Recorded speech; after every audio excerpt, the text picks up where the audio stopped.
Welcome to the Everybody Eats podcast. I'm your host, Blake Greenawalt. Have you ever shaken the hand of the farmer that feeds you? Our mission is to explore and share local food systems and show how food sovereign communities can be established across the country. Join us as we speak with farm founders, innovators, and educators as we learn about their paths forward. Enjoy! Joining the podcast now is Mike Garcia. Mike is the founder of EnviroscapeLA, which is a sustainable landscaping business operating in the Los Angeles South Bay. Now, Mike creates eco-oriented landscape designs with the focus of low water use native gardens, koi ponds, waterfalls, drip irrigation, and even rainwater harvesting systems. Mike, thanks for joining the show. Hey, thank you, Blake, for inviting me here. Very, very, very honored. A little bit about myself. I was born 1960. Graduated from high school, didn't know what I want to do. And my older brother at the time was a gardener. And I thought, well, I guess I'll be a gardener, mow and blow guy. I knew something about growing plants because in the summer times in the 1970s, I would work for a tulip grower in Torrance, California. And I learned about fertilizers, synthetic fertilizers back then. I didn't know any better, but I just knew, I had got my hands dirty, so to speak, back in the 70s. And also An interesting thing is I started tinkering with drip irrigation way back in the 1970s. So went to college, got my environmental horticulture degree. And it was about in the 80s when landscaping really started taking off in a big, big way. That's it. That's more of my background, 40 plus years of landscape construction. Awesome.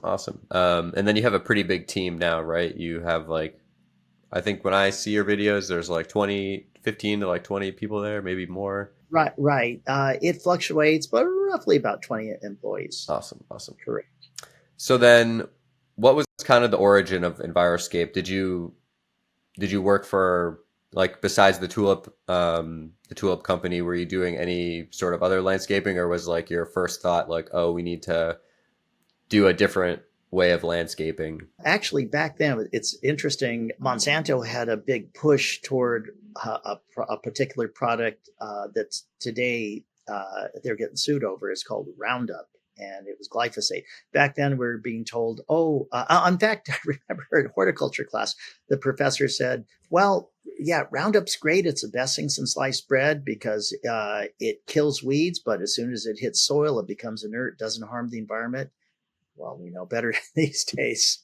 Everybody was spraying Roundup back then in the 80s. Back in the 80s, we were putting in lawns. Didn't know a whole lot. It wasn't stressed by the municipalities at Southern California had a water issue, a lack of water actually issue. And so everybody was growing green lawns. We were putting in non-native plants. And then things started shifting and there became more of a consciousness, an awareness, at least in Southern California, that grass is not native, at least lawns were not native, and that they suck up a lot of water. And then the drought started hitting really hard Southern California. And it was at that point that I started realizing that drought tolerant was really the way to go. And back then we were thinking that drought tolerant meant native plants. It was kind of interchange. And today we know that's totally not the case, but back then it was. So Then what is the case? Is it that there's sort of plants that will just do well in that area that may not be native because it's native to a very similar climate? Is that what's going on? Sure. There's some plants that once you plant them, they practically can live on rainwater. You don't have to give them any additional water. Things from Africa, like Agapanthus africanus, it's from Africa. Rapiolepis indica, Indian hawthorn, it's from India, obviously. Ficus is from India.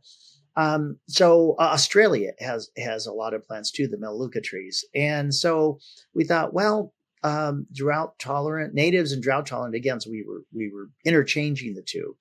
But then we came to realize that there were, I remember as a little kid, we'd go to San Fernando Valley about 30 miles away. And when we returned, the windshield was plastered with bugs. Oh, yeah. Bugs. Yeah. haven't seen that in decades. And when I was a little kid, it would rain and hundreds of frogs would come out in the street. Haven't seen that in decades. Those are the canaries in the coal mine that something is definitely shifting on the planet and in my locale. And it got me to thinking, wow, um, that's not good. It's, everything is connected. And once one species die or several, they were there. They were there for a reason. They've been there for millions of years, and now they're disappearing. And then I began to see that there's a food chain, there's a sequence of things that are supposed to happen, and when they don't, there's adverse effects on the human environment. Yeah, I find it pretty wild how we've just kind of accepted the status quo of, yeah, you have a problem, just spray some chemicals on it, and yep, that'll solve your problem. Not forever, maybe like a season or two, and then just do it again the next time. And it's just so strange to me that we've just kind of accepted that as the culture. And it's part of why I'm doing this, is to start to open up those conversations that maybe we shouldn't be doing that, as you've realized those canaries. And even more interestingly, back to when you were starting and noticing the drought, how those water restrictions didn't go into place then. And it was until I left. I was only there for 5 years in LA, but when I left, they finally like enacted residential ones, and I was like, wow, about time. Like the damage has been done though, unfortunately. But that's great that you are that you saw that difference, and so long ago we're trying to make that difference. In the beginning, was it hard to get clients that like wanted to do this, or did you feel like the people were right there with you as you were making that discovery? You know what? It took a long time to make the realization that drought tolerant plants save water. In fact, I think the water district still promotes drought tolerant, but they miss the boat when it comes to, you can save water, but saving water doesn't equate to saving the planet. And if we continue to see the species extinction, the pollinator extinction that we see, it's not going to fare well for mankind. Last I checked, mankind needs to eat, and hopefully everybody listening to this eats at least once a day. I know most of us probably eat 2 or 3 times a day. Well, the interesting thing is, without food, there's no people, and without pollinators, there's no food. So there's a step that most people overlook, and no pollinators means no food.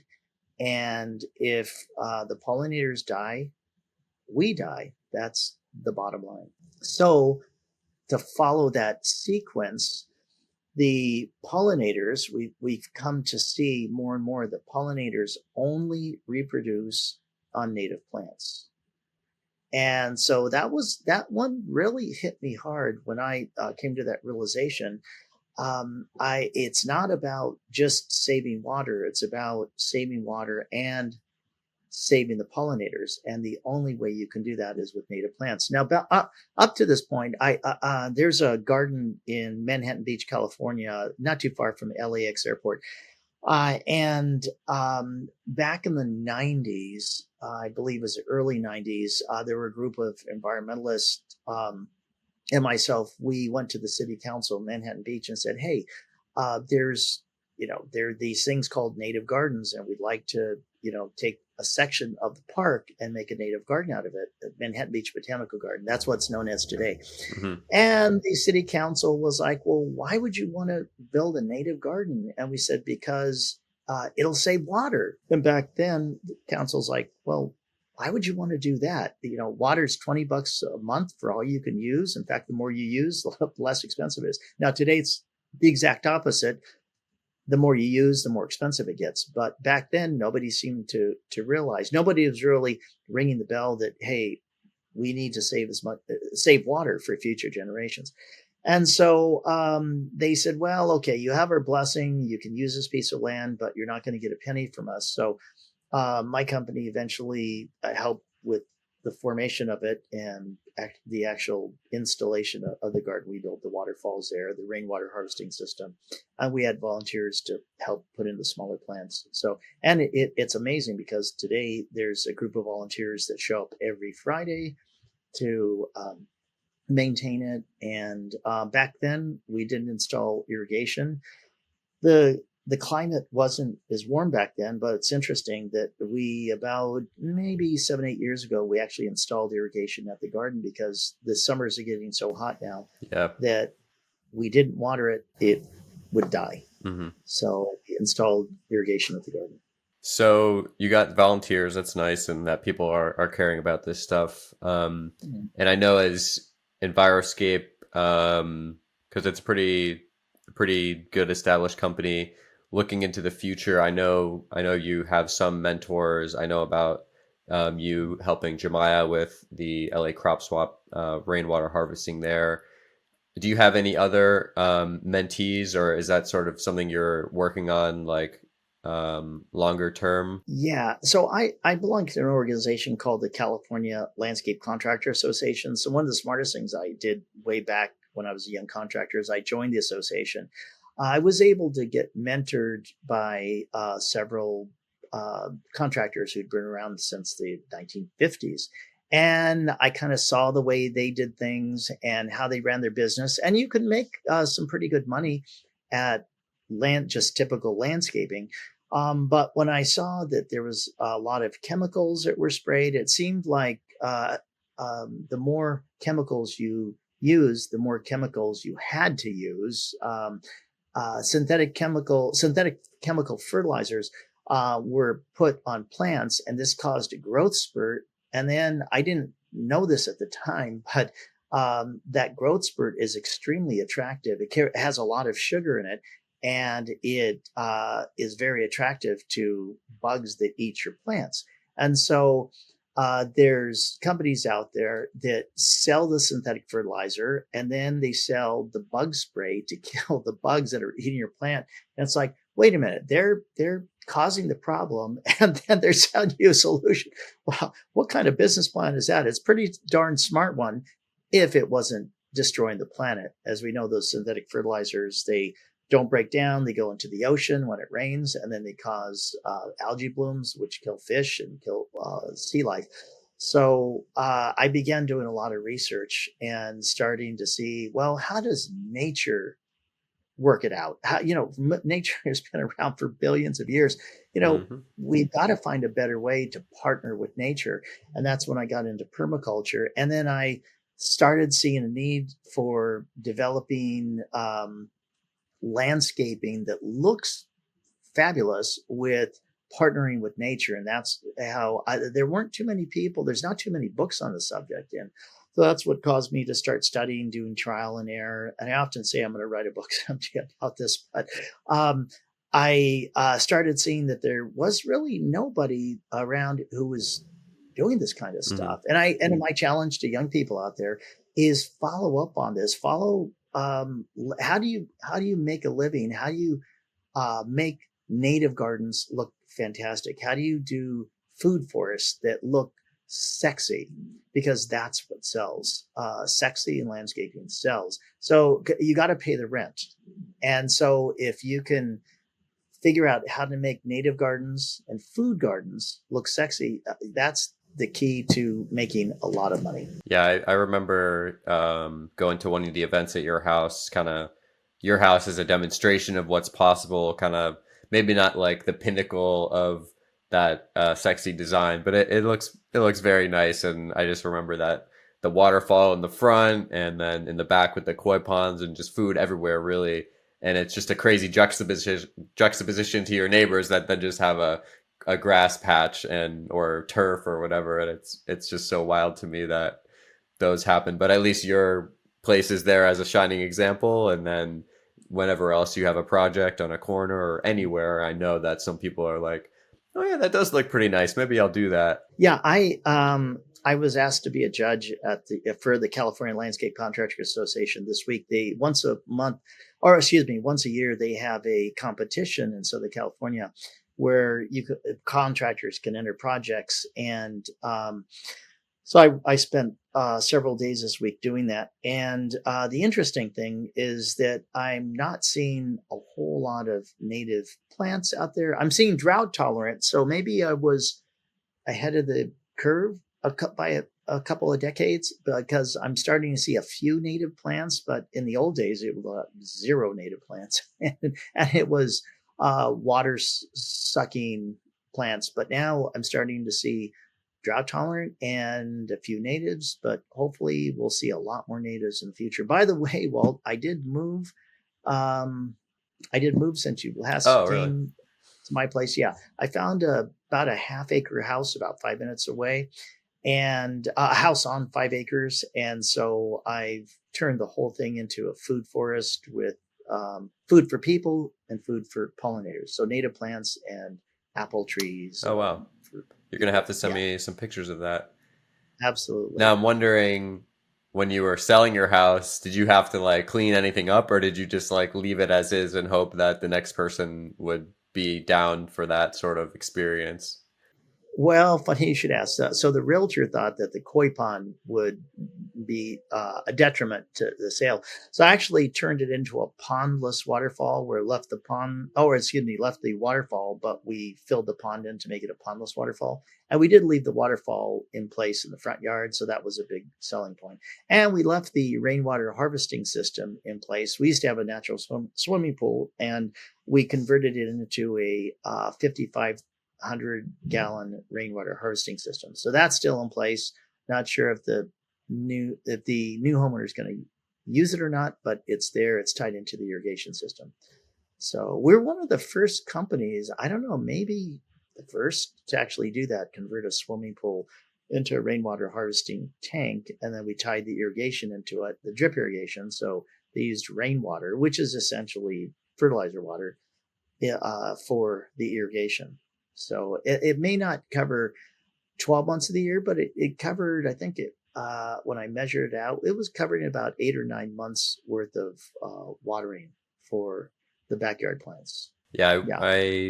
I love seeing the cisterns in some neighborhoods. You notice some neighborhoods, a lot of people have them, and then other neighborhoods, there's none because the priorities are maybe different.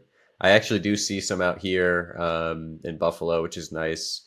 And even when I was redoing my gutters, I kind of was thinking maybe I should do that. But, here it's a little bit different. We're next to the Great Lakes. Water isn't too much of an issue. But yeah, like you said, that rainwater is a little bit different from that city tap water that has other chemicals and unknown stuff in it just because it has to be treated such a way. Um, but no, thanks for all the information on Enviroscape and those updates. And the question about mentoring. So I realized that I didn't really have anybody to mentor me. I mean, I wish I had somebody that could have just told me 30 years ago, 40 years ago, hey, Mike, you know what? Partnering with nature is the way to go. It was a long process for me. But I'm actually taking a few young men under my wing who I've actually been educating and trying to set them off on the right way. Because I can't be everywhere at once, but if I could duplicate myself or my thinking process in other people, then you can get so much done. It's amazing how much can get done when nobody cares who gets the credit. And so you had mentioned Jemiah. This young man, he called me out of the blue about 4 years ago, I guess, 4 or 5 years ago, and he had said he wanted to make a difference. I said, look, if I was 30 years younger, this is what I would be doing. I figured out a way to grow food in soil in my backyard to recycle, catch the water, and reuse it over and over and over again. And if you drive through South Central Los Angeles, there's a food desert. And you might think, well, yeah, there's plenty of food. Yeah, there's fast food, there's liquor stores. That's not really food for a healthy body.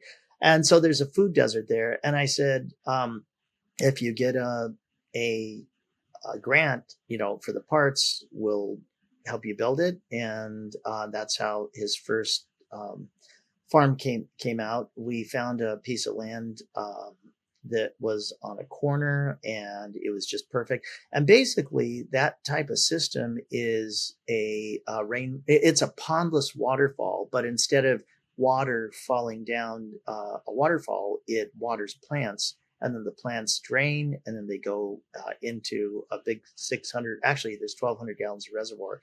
And then it recycles the same water and nutrients over and over again. And so they have organic food. They use very little spray. If they do, then they use neem oil for bugs. But they've had a very, very successful run at it. And they built their second farm and not too far away. And then they built a third farm just a few miles down. And they have it's in Jemiah's front yard, and it's a pretty impressive place. The Jemiah's house and his backyard, we built the waterfall there with I think it's a 5,000 gallon rainwater harvesting system in the back. Yeah, he mentioned that. Yeah. And then so I was gonna say, and then we were talking about how he's now a extension of that rainwater harvesting system, is he's trying to create more of those, or create a water insurance sort of system with like neighbors or in the region. And then if there is a huge issue, like you could have water for at least part of the crisis. Right. So here's an interesting thing about that. I had lunch with the West Basin Water District manager, and I asked him, I said, question for you. And now, what is one thing Los Angeles is known for? Earthquakes. Earthquakes. We do have them. We have some pretty big ones. And so follow me with this. Every time in LA, you turn on a hose bib, what happens? Water comes out. Now, why does water come out? Because there's ginormous pumps that are pushing water from the reservoirs in LA into your home and into your faucets. These pumps, they're so large, they consume about 20% of the electricity that's produced in California. That's how big they are. So 1/5 of all our energy goes to powering these water pumps. Well, what would happen if we had an earthquake that was so large that it just destroyed these pumps? So I asked the manager this. I said, so how long would it take to get water back to homes? He said, well, good question. He said about 18 months. Mm-hmm. Now, last I checked, we can go a day or two without water, but imagine, we would be in dire straits. We can go without air for a few minutes and die, but that's not an issue. There's plenty of that. We can go without food for weeks. But water, we need it. We pretty much our body requires it within just days.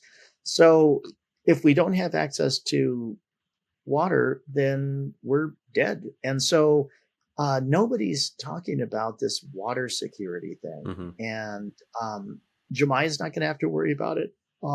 If you have 300 gallons, that's plenty. Most homes could put a tank in for 300 gallons and then not have to worry about that. But most people, they don't even know about the situation because nobody's talking about it, and they should. Yeah, this podcast is more for the food and showing how the fragility of the food system at large. But additionally, the water is the same thing in some areas. So trying to get people to shift the thinking that, we don't want to be doomsday thinking, but you need to be prepared, because not even earthquakes, like cyber attacks, I feel like could happen. Small things that can close in the water corridors and the food corridors. So Absolutely. We like to sit back and convenience, and life is great, but there is also a lot of bad things going on in the world that could lead to problems at home, especially right now in the world. So with the food, and even more so with water, at least I don't have to worry about the water too much where I am, but no, LA is home to millions of people. So it's crazy, but that's why we're doing this. And then maybe we'll think, we should maybe allocate some resources to some sort of preparedness, not all out crazy prepping, but something, at least start thinking about it. I also too, years ago, I started looking into this whole thing about how could we grow food and recycle water. What first got me interested was the aeroponics and aquaponics systems. Aeroponic systems are great. They were invented by NASA, but the one problem I see with aeroponics is that, or they call it NFT, nutrient film, is that they use synthetic Yeah. fertilizers. And, so if you have no other choice and it was either that or starve, then I'd say, hey, go for it. But you get much more nutrient density by growing in soil than you do with growing with aeroponics or aquaponics. Aquaponics is using fish water, which is nutrient dense, to grow food. But unless you get those earthworms that you only get in soil and the bacteria and the fungi that you only get in soil, you're not really getting the full spectrum Yep. of vitamins that you do. And so growing in soil is great.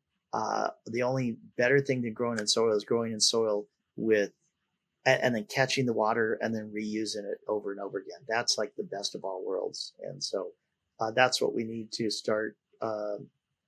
We need to start discussing. If you Google water recycling in soil gardens, there's really nothing that comes up in it. And so if anybody's listening to the podcast, I've got a YouTube channel that actually shows how these systems are built. You can do it at home, and it's a combination of the pond waterfall world meets landscaping, and it's kind of a fusion of the two. But it's interesting, and I think you can actually, for people that are interested in saving water and getting healthy, you can actually build these in people's backyards, and there's a market for that type of thing. And EnviroscapeLA, they're going to task and they're building gardens for people, and I gotta say, I'm really proud of them. They're doing a really professional job as far as they're not using the big box store do-it-yourselfer stuff. There's a difference between that and the professional grade irrigation, for example. The irrigation, there's a do-it-yourselfer homeowner model, and then there's the professional model. So they've morphed into that professional model. So we need more contractors like that. So going back to just for a moment, when you were talking about the hydroponic systems and that compared to growing in soil, let me just get your thought on this real quick. Do you think that the organic label should be allowed to be used on hydroponically grown produce? Good question. It didn't used to be. And, my question is, anytime there's a newcomer, the newcomer has the name, it has a different name. Well, organic food has always been here. It's food. And anything grown with synthetic chemicals or GMOs, we should label that as this is GMO food, this is synthetic fertilizer, chemical food. But food should just be food. So it's kind of funny how it's it's kind of turned around in this country. There's actually restaurants out there that I've taken farm tours in LA, and I've actually seen farms of where there's synthetically grown. There's a synthetic fertilizer grown produce that's actually marketed in restaurants, some restaurants, some chain restaurants, as organic. And I think just because you haven't sprayed it with a bug spray doesn't necessarily mean it's good for you, or it's the most nutrient dense for you. I think a better designation should be nutrient dense. And there's actually work that's being done by a few organizations out there where they actually have a meter that it's the microbiometer, for example, is one where you can actually test the nutrient density of food. So eventually I think it's going to come to a point where you can buy a meter and you can point it at an apple and let's see, that one's got way more nutritional density. That one, not so much. Can you imagine how that's going to affect the consumer choices of what you're going to buy? It's going to be huge. And already they've got beta testing going out on this kind of stuff. And so It's all about the nutrient density of food. Food keeps you alive, but I give the illustration about building a house. You're in New York now, and so people that if it snows too much, people get cave in with their roof will cave in. Let's say in their garage, and they're like, oh darn! And so if they replace the roof, and let's say they had 1 inch thick plywood, and then the guy at the hardware store says, "Oh well, look, it 1 inch costs this much, but you can get half inch for half the price." And you're like, "Well, gee, yeah, if I can save money and it'll cover the roof, but what's going to happen the next time it snows? It's going to have a cave in with way less snow." And so our bodies, you especially as you get older, or let's say you have a teenager, you want those foods that are going to make your body really strong. Those are called nutrient dense food. They're strong foods. So everybody wants to be strong, which means everybody should be consuming nutrient dense food. You can't eat foods from fast food restaurants and expect to look like Arnold Schwarzenegger in the old days. It only comes from eating nutrient dense. So they have the saying garbage in, garbage out, and nutrient dense in, and you have the body of Apollo or Venus, if you eat the right things. And so that should be the goal that everybody should be striving for, is nutritional density. Yeah, I just bring it up because I was interviewing some small farmers from British Columbia, and they were talking about how they had to drop their organic certification because they aggregate their produce from other local farms in their area, and those farms were too small to get the organic label. So because they were selling their product, they had to get that label removed. But now their approach is they are just focusing more on the marketing side of things and just showing their farm is small enough that they can show everything they're doing, and the customers can see that it's organic without the label that you have to pay the premium for. And it goes back to how you were saying about getting the most nutrient dense food. It's interesting to me how, oh, you go to the store and you want to get organic lettuce, and you're actually paying a premium on that lettuce because it has the organic label, but it was most likely grown in Mexico on chemical fertilizers. So yeah, it'll have some nutrients in it, but it won't be the same level of nutrient content as something that was grown in soil without the organic label. So that's really another point of why I'm trying to have these conversations, is to tell people, like, you need to think and learn about what's going on with the food system and how broken it is and how manipulative it is. And Emily, the farmer, said labels don't keep you safe. Like, you just need to know your farmer, shake the hand of your farmer. It's just very interesting to me. And because I used to always say, oh yeah, I want to like be able to buy organic produce, but then you come to find out that it's maybe not the best thing and you're paying more for it anyways, which comes to the solution: grow your own food. Yeah, it's funny. Before World War II, over half of America grew their own food, and it was all quote organic, because they didn't have the synthetic chemicals out there. Now, 1% of America grows for the other 99%, and most of that is full of bug spray. The average apple, when you go to the store, you might see 500 apples at a grocery store, and they all look identical, beautiful, shiny red apples, and yet they've been sprayed with an average of about 16 pesticides. I don't have an answer for how do you feed 329 million Americans other than using bug spray, especially if people are not growing their own. I don't have an answer for that, but I do have an answer that says that if you have a little piece of land and you have grass growing, you should be growing food instead. If everybody began doing that, we could start a revolution. And but there's it's funny. I remember back years ago, they didn't try to get rid of GMO labeling in California. Or GMO food. They just wanted it labeled that, hey, this food it's genetically modified. And the big big companies out there who are making the stuff they put millions of dollars against that. Now, why wouldn't they want GMO food labeled?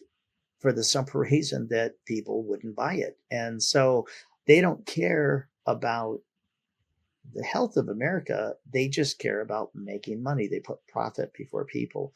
So buyer beware. I was at a big box store the other day, and I saw a lemon tree, and it said, "Hey, this tree is not going to get insects on it. It's not going to have insects bite into it."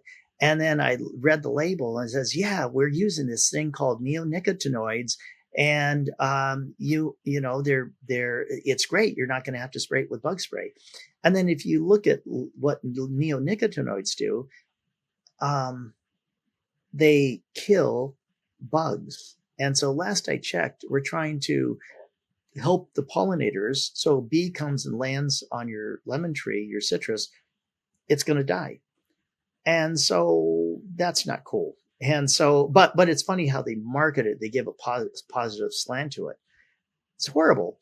And so we need to get away from that. We need to start, but it all starts with education, like your what you're doing with your studio. You're getting the information out there.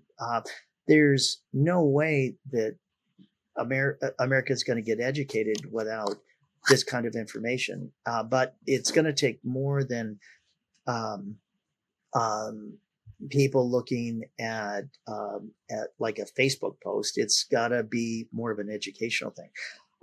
We have to look at also how the whole synthetic fertilizer and chemical warfare thing came about. There's a great book out there called Kiss the Ground. Now watch a movie if you want to, but the movie gives you about 10% of what's in the book. Yeah. The book will scare the hell out of you when you see that the chemicals that are used in fields today were actually came from making bombs in World War II, as the synthetic fertilizers, for example. The insecticides actually came from poison gases that were used in World War I and World War II. It's very, very educational, but you got to take the time to read it. But the book leaves you hanging and says, God, we're in bad shape. But the good news is there is hope. And Blake, you give me much hope by getting this information out there that we can do something about this. Yeah, and I think it just starts with, I know there's people who are into gardening and they want to have a beautiful like flowers to look at, but they still might be like spraying stuff, and yeah, they're probably not doing like real harm compared to like the corporations that are really doing the harm to the environment overall. But at least I want to chip away at the culture of problem, here's a chemical to solve it, and then move towards the model of work with nature, partner with nature, as you say, rather than the war with nature. Even today, like working on my lawn, like we had some weed. We call it a weed because we don't know what it is or because we don't know its purpose. But yeah, it's a weed, and we have an herbicide to use for it, but we actually opted to just like use the weed whacker and like pull it out. And yeah, it's probably going to grow back in a couple weeks, but I don't know. We have our dog, and I know this water is just running off somewhere. So I want to do what I can locally, and I want to show other people that there is another way, that all bugs aren't bad. Like you said, there is the food chain. They all play a role, whether you think they do or not. And to know that if you have a balance in your nature and you don't just go and kill all of the bugs and then have really bad pests, possibly you could just work with nature and just see the bugs and see that there are bugs that will take out the bugs and you don't need the chemicals. So I've been on this path, and I'm trying to share that with others. And I used to think it would be through like doing more intensive video projects like I did with you. But I'm now realizing an easier way is through a podcast where more information can go out with various different guests and various avenues of this whole realm of caring for the environment and growing food. So thanks for being a part of it. Yeah, a thought just came to me right now that, like people mention the word weeds, and I like to put a definition to weed rather than what we've been taught, that it's something to be just pulled out. A weed is a reparative mechanism to the soil. Let me explain that. So, for example, let's say you have a little bit of a hill in your yard, and so if it rains, there's going to be runoff. Uh, Nature or the earth will actually activate something that will, a quote, weed that has a really deep root system so that when it rains, it'll hold the hillside down. I'll give you a real life example. Dandelions. People see dandelions. Oh, gee, time to get the Roundup out. No, if you do the research, dandelions have a high concentration of calcium. Now, our bones are made of calcium, as we know. And if we had no calcium, we would look like jellyfish. We would just be big blobs on the ground. But thankfully, the human body absorbs a lot of calcium. We got to keep absorbing calcium. Well, trees are the same way. They have calcium that they suck up, but it seems like the first foot or two of soil, most trees and foliage have sucked a lot of it up. So what does a dandelion do? If you know how deep a dandelion root goes, it's got a really deep tap root. And so the reason why is that it goes really deep down, sucks up the calcium, and then it puts it into its leaves. And then when it dies, that calcium is there for the plant's uptake of your orchard or whatever fruit trees you have. So nature has had it figured out for millions of years before we do. We just have to partner with nature and look at our garden the way nature does. And if you harmonize with that, you're going to get the best use out of your garden. Yeah, not thinking how you said nature's been around forever. It's kind of giving me more hope in the fact that a lot of these chemicals were really just introduced in like the last flicker of like time. So if we can stop now and shift course, and I know it won't be like an overnight shift, but it is a gradual shift, and it's happening. I've seen it happening over the last 20 years, as you're saying, but I'm trying to like push on the gas a little bit through this podcast. And now I'm thinking, yeah, we definitely have enough time to like remediate this problem. But it is not just the individuals. I think more it's to getting control back of like everything. And I don't even know if that's possible, but I just mean in terms of the corporations that are really doing the damage that I don't really know even how to begin to tackle, just because short of like a complete system collapse, I don't know how you bring down these pillars of destruction that are like basically the pillars of like modern society. You do it by just not giving up and keep doing what you've got to do. Think of a rock band, a super popular rock band. These started out in a nightclub, and they just kept playing and playing, and it just snowballs. It gets bigger and bigger, and together, all of us doing the same thing, being of like mind as we network. I think the internet is great because we can build community, and together all of us can really make a difference for the future. Awesome. Now we kind of like skipped around a bit, didn't get to every topic, but did you want to talk anything more about pollinators and food production or anything else about native plants? I do. So native plants, or indigenous plants that have been here naturally growing for millions of years. I took a trip recently to Greece and Turkey to Europe. And one thing I noticed is that when you go to Greece, you meet Greek people who speak Greek. When you go to Turkey, you meet Turkish people who speak Turkish. You come to America, and it's a plethora of different races and different cultures, and we celebrate our diversity. The problem is that Americans, or let's say America is a country of immigrants. When these immigrants from all over the world come to America, they tear out the indigenous plants, or have over the last couple hundred years, and they've put in plants from their countries, and especially the Mediterranean. Well, pollinators only reproduce on native plants. So what we've done is we've created a supermarket, if you will, with empty shelves. So imagine there's a supermarket gets built in your neighborhood, and you think, oh, how cool! I can just walk to the supermarket 1 block away. You walk there for the grand opening, and you think you're in the Twilight Zone because all you see is empty shelves and beautiful lights, beautiful tile work. Everything is just perfect, but there's no food. And you think, wow, are you kidding me? Is this a joke? And so that's what we've done in the last couple hundred years in America is we've pulled out we've emptied the shelves, if you will, for the pollinators. Yep. And we created empty shelves. And so the pollinator decline, we wonder, we're starving our pollinators. We're spraying them with pesticides, and add that pollution to that. And we're wondering why are our food crops failing.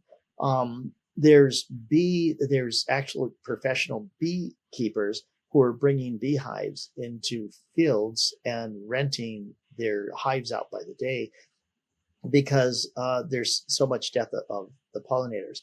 So we need to turn that around, and we can do it. And the best way we can do that is pulling grass out and putting native plants in. We have to educate the public that federal land, I think it's about 20% of land in the United States, something like that, is federally owned. So we can't just depend on the government to change parks and public land. We have to reach out to Mr. and Mrs. homeowner, or even if you're a renter, talk to the homeowner and say, hey, I'd like to do the right thing. I'd like to put in a native garden, which is basically a supermarket for pollinators. Yeah, it's speaking of the taking the grass out and putting the natives in. I used to think, yeah, let's take out all the grass, but then like now I have a dog and you definitely want some grass somewhere, but even then, aren't there like ground cover alternatives to non-native grass? Maybe it's not native to Southern California, but there's got to be something that's like close to grass to like get that feel, like if you do have your animals and your dogs, so to not have to get rid of everything. I'm not against lawns if they're small and reduced. In my area, there's homes that have 2 and 3 acres. What I'm against is 3 acres of lawn. Yeah. Reduce the size down. And for the dogs and kids, reduce, if you have 3 acres, maybe it could be a tenth of an acre of grass, and turn the rest into a pollinator paradise, and maybe grow some food there too. Food for people, food for pollinators. If you want to help the planet, if you want to save the planet, figure out who needs to be fed and feed them, people and pollinators. And I'm not saying be a killjoy, but if you could do 10% grass and the rest natives, I mean, you get an A. After all, if you went to college, you didn't have to get 100% on a test to get an A. If you got a 90, you still got an A. So do 90% natives, food for people, food for natives, which are pollinators, which are natives, and then do 10% grass, and you're still going to get an A. Right now, most people are doing maybe 90% or higher of non-pollinator food or non-natives. We need to change it, and we can change that with education. Everybody eats the bugs and us. Absolutely. I posted a video on my page the other day of a slug eating something just because I was taking my dog out and I saw this slug on the ground and I was like, I'm going to go grab my camera and get a closer look because this kind of looks cool. And then I just posted that video and shared the story because, yep, everybody does eat. All right, so we're going to wrap up here soon.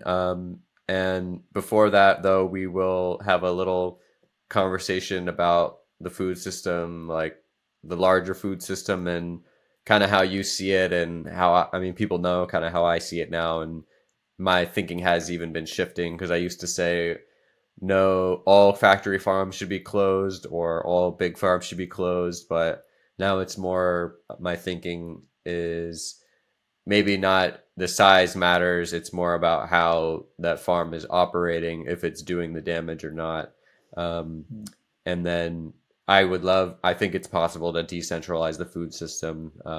Do you think it is? Oh, absolutely. I think that, again, the American people, used to have a love affair with food before World War II. Now, we could say that the American people have a platonic relationship with their food. Food becomes you, and we don't really pay attention to the fact that food becomes us. And so we need to, and I think where it starts at a deep, deep level, it starts at a very spiritual level. We need to love ourselves. And if you love yourself, anything you love, you're going to cherish and care for. And if you love your body and cherish it, um, you're you're going to care for it, and you want the best for it. And then you do the research that the best food that we can consume is nutrient dense food. And the goal in life really is to die young, as far out as possible. So at 70, 80 years old, you want to still be able to run a 5K, rather than, I've seen these pictures on Instagram and Facebook where, here's somebody that's 70 years old, 75 years old, and they're in the wheelchair, and they're overweight, and all they do is watch TV. And then here's a 75-year-old, and they're just finishing a 5K, and they're in really great shape. Well, that's not an accident. It's a conscious choice. And the best exercise is the one you will do. The best food is nutrient dense food, but you don't always get that at a restaurant. Restaurants just concerned about profit. Um, uh, you want you want to be as healthy as possible. You got to take responsibility for it. And part of that is trying to grow your own food, or knowing your farmer and becoming friends with your farmer. If I asked who's your who's your doctor, what's his name? You just, boom, you just know it. I ask you, who's your farmer? Huh? What? I, I didn't know they were people. Food just, it comes from the grocery store. Little kids, you ask them, where does food come? Oh, it comes from a grocery store. No, it doesn't. It comes from a farmer. We should treat farmers like we treat doctors and lawyers, because really, you may see a doctor once a year or twice a year, but you have an interaction of what a farmer produces every day. Awesome. All right, now for a call to action, what is one small and or large step that listeners can do to start to decentralize the food system or start to get that healthier, nutrient dense food? Get educated. And so, a couple of ways you can do that is, like I mentioned, see the movie Kiss the Ground, and then after you've seen the movie, get the book on Amazon, read it. It will show you how bad things are, and then how there's groups who are actually trying to do something about it. Then the goal of a farmer should be not to grow healthy food. And that's one of the problems with today's food system, is farmers are trying to grow food, period. Farmers don't care about a tomato, whether it's nutrient dense. They just care that that they're going to grow enough tomatoes to fit a box that's 20 pounds, and then they can ship it off, because people don't check nutritional density when they're at the store. They just look, does it look like a tomato? Okay, I'll buy it.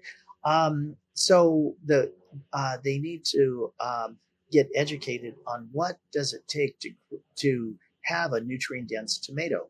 And why tomatoes, what they grow for, is not just how big it is, but also they look for thick skinned tomatoes, and they cultivate those, because if a little kid, a 3-year-old kid at a supermarket, has a tomato and drops it and goes splat, there goes your profit for the store. So stores specifically want thick skinned tomatoes. They don't care about nutritional density. So but we do. And so if my tomatoes are thin skinned, but I'm growing them, I know their nutrient density. So another resource to get educated is Dr. Elaine Ingham and her husband. They're both PhDs in soil science, organic soil science, but they've simplified it. They have a website called the soilfoodweb.com or .org. They have courses you can take, and their philosophy is don't try to grow healthy food, grow healthy soil, and this healthy soil will take care of growing the nutrient-dense healthy food. Yeah, and Love Matt that. Powers has permaculture courses you can take on how to partner with nature, because it's a whole system. It's not just growing food, but it's also helping the earth that's around you. So, and grow your native plants. Don't forget that. And then for the maybe young landscapers in the audience, what is something that you would say to a younger Mike, to kind of a piece of advice that you'd want to give to your younger self to kind of steer or guide from back then? It took me decades to figure this out, but figure out how to figure out who needs to be fed and feed them, but learn how to get paid for it. How do you make native gardens and food forests look sexy? Go online. It's so much easier these days. I had to do it with trial and error. I didn't have any pictures. I didn't have the internet. For Pete's sake, I didn't have a cell phone until I was in my 30s, late 30s, actually, mid to late 30s. So, and computers didn't really exist until I was in my 40s. And so today, you all you do is you Google or do AI with, I don't know, you can punch in sexy pollinator gardens or food forests, and you can punch a picture in and see what it could possibly look like to help people imagine what their piece of land could look like. We didn't have that back then, and so I had to use my brain to come up with a lot of stuff that looks sexy. I do have I have around 1900 YouTube videos on my YouTube channel, EnviroscapeLA. Facebook, I've got about 50,000 photos. I even have a TikTok channel and Instagram. But so to give you a lot of ideas, there's not a lot of information out there on this, but that's why I'm trying to put it out there. Everything we do, there's no competition in this either. If you're afraid that your so-called competitors are going to look at this, I hope they do, because competition just makes the world a better place. Awesome. So you kind of said how people can learn more about you and other resources, so I don't think we have to do that. But if you have any final thoughts, please share them. Otherwise, this has been a great conversation. Yeah. I just in closing, Cornell University, I know Cornell's in New York. So E's electronics, so ecornell.org or .com. I forgot which one it is, but anyway, they offer classes on on sustainable food systems, and also educating us on how the heck did we go from World War II, where people, grew their own food, to the American food system that's full of chemical. It's just chemicalized. How did we get here? They actually use government studies and stuff to show how we actually got to this. And so if you've got the bucks, it's not that expensive. I would definitely recommend those courses too, because they will answer a lot of the questions. Mm-hmm. And then knowing how we got here is one of the keys that'll accelerate how we can change things. Awesome. Yeah, I'll check those out for sure. Don't know if I'll take the courses, but at least maybe lead me on the path to do that research, because I'm sure that those studies are out there somewhere to find, not just through Cornell. But no, I appreciate that little hint. Okay, well, thanks for all you're doing, Blake Greenawalt. You've done a tremendous job in putting this together. I don't know of any other podcasts like this. It seems like there's a million podcasts out there, how to make money in landscaping, but there's not a lot of video broadcast on how to make a difference. Making money, yes, but making a difference, you're figuring out how to do both. So I really appreciate all that you're doing. Yeah, unfortunately the demographic is small, but I'm trying to grow it, and if I can at least inspire one or two people, that's enough for me. But I also just really enjoy having these conversations with people that I've worked with before in the past, or just new people that I meet through people listening to the podcast and reaching out to me, or me reaching out to them on Instagram to get them on the podcast. So it's been great, and I appreciate the kind words. So have a great rest of your day, Mike. Okay, take care. Thanks for watching. If you enjoyed this episode, please like and subscribe, and please share it with someone that you think will enjoy it too.